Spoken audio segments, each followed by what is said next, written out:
pemirsa, senang sekali kami dapat kembali hadir menyapa Anda dengan informasi terbaru seputar peristiwa di sekitar kita. Bersama saya, Akila Azahra. Dan saya, Nadira Champion Raisya. Pemirsa, berita pertama kita datang dari Yogyakarta. Kemacetan masih menjadi masalah yang sulit dihindari di kota-kota besar, termasuk di kawasan sekitar Al-Azhar 9 Yogyakarta. Kondisi ini hampir setiap hari terjadi, terutama pada jam sibuk seperti pagi saat siswa berangkat sekolah dan siang saat jam pulang. Pada waktu-waktu tertentu, volume kendaraan meningkat tajam, sehingga jalan yang tidak terlalu lebar menjadi sangat padat. Antrian panjang kendaraan pun tidak dapat dihindari. Kendaraan hanya bisa melaju dengan kecepatan rendah, bahkan terkadang harus berhenti cukup lama. Situasi ini membuat banyak pengendara mengeluh karena waktu tempuh perjalanan mereka bertambah jauh lebih lama dari biasanya. Selain menghambat aktivitas para pengendara, kemacetan juga menimbulkan dampak lain seperti kebisingan dan polusi udara. Hal ini tentu bisa mengganggu kenyamanan masyarakat sekitar, apalagi jika kondisi tersebut terus terjadi dari hari ke hari. Lalu, bagaimana suasana terkini di lapangan? Untuk mengetahuinya, mari kita bergabung dengan reporter kami yang berada langsung di lokasi kejadian. Silahkan Caska dan Ranu.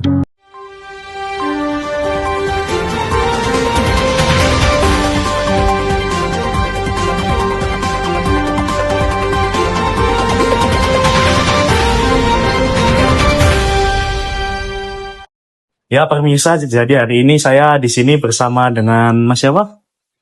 Arya. Oke, Mas Arya, kami ada beberapa pertanyaan untuk Mas Arya. Yang pertama, apa dampak kemacetan bagi Mas Arya sebagai siswa? Apakah membuat Mas Arya sering terlambat masuk kelas atau sulit menjangkau area tertentu di kampus? Ya, jadi saya tuh kalau berangkat suka pepet-pepet, jadi sering kena macet. Ya sangat merugikan lah, bikin saya sering terlambat. Salah satunya. Oke, pertanyaan yang kedua, menurut Mas Arya nih, siapa saja yang menurut Mas Arya paling dirugikan dengan adanya kemacetan ini? Kemacetan depan sekolah itu kan yang paling sering tuh. Nah, otomatis yang paling sering dirugikan itu siswa, apalagi siswa yang rumahnya jauh. Jadi otomatis dia udah datangnya telat, makin terlambat gara-gara adanya macet. Oke, baik. Pertanyaan terakhir, yaitu siapa saja menurut Mas Arya? Bagaimana solusi ideal menurut Mas Arya untuk mengatasi kemacetan di kampus ini? Menurut saya kalau dari pribadi macet nggak bisa dihindarin ya. Jadi solusi dari kita masing-masing itu ya inisiatif datang lebih cepat agar terhindar dari macet. Oke, terima kasih Mas Arya atas waktunya. Ya, selamat siang.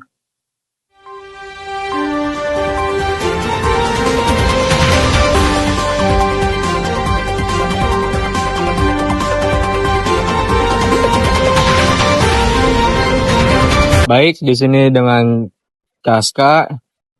Di sini kita akan mewawancari Pak Satpam dengan Pak siapa? Pak Rashid. Oke, baik Pak Rashid. Kita akan menanyakan tentang kemacetan di Al-Azhar. Di mana saja area paling rawan kemacetan? Untuk area rawan kemacetan semua ini tuh biasanya di TK sama di SD pas jam kepulangan. Berarti jam kepulangan tuh waktu-waktu puncak kemacetannya ya Pak? Iya, untuk jam kepulangan tuh paling sering macet. Tapi nggak tergantung juga, kadang yang macet nggak parah, kadang nggak. Jadi nggak setiap hari bisa macet gitu loh. Iya Pak. Mengapa, menurut Bapak kenapa bisa terjadi kemacetan ini Pak?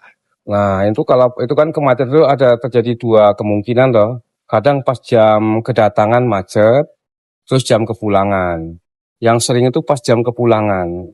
Kalau untuk jam kedatangan itu biasanya kalau cuaca hujan, kan untuk murid kan satu persatu turunnya kan, untuk TK sama SD. Jadi memperlambat pekerjaan ininya. Jadi untuk apa? Memperlambat penurunan anak-anak, itu loh, turun dari mobil. Nah, terus untuk jam kepulangan sama, itu kalau cuaca hujan tuh menghambat sekali. Jadi begitu apa? Hujan kan mobil kan ngantri tambah banyak gitu loh. Jadi adanya cuaca hujan, jadi untuk penjemputan tuh jadi perlambat. Jadi paling menyebabkan kemacetan. Cukup, sekian dari kami.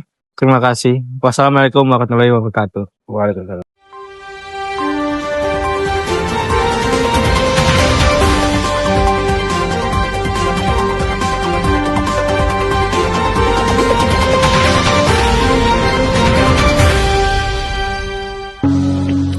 Terima kasih Caska dan Rani.